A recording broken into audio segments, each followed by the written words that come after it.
When multiplying fractions, you can simplify before multiplying to make your multiplication a little bit easier.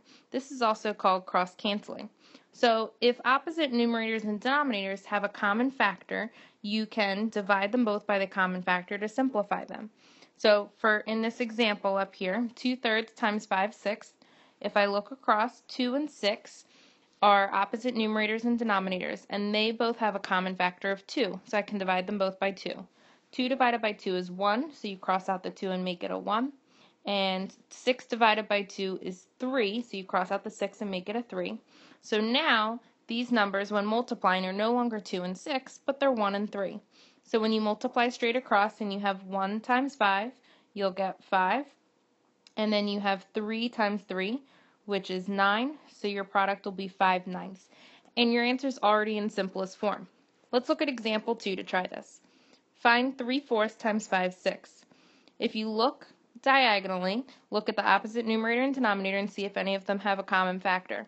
4 and 5 do not have any common factor except for 1, so that can't help us. But 3 and 6 have a common factor there. They can both be divided by 3. So you would cross out the 3 and make it a 1, and cross out the 6 and make it a 2 by dividing it by 3. So then you would have 1 times 5, which is 5, and 4 times 2, which is 8, so you get your product of 5/8. You can do these problems without cross-canceling, but you'll just be working with bigger numbers, and it'll be a little bit harder to simplify at the end because of the bigger numbers. So it's always easier to cross-cancel. But if I try 3/4 times 5/6, and I don't cross-cancel, I would have 3 times 5, which is 15, and then 4 times 6, which is 24, and then I would realize that this isn't in simplest form. So what I'm going to need to do is divide them both by the greatest common factor, which would be 3, and I would get 5/8 as my product still.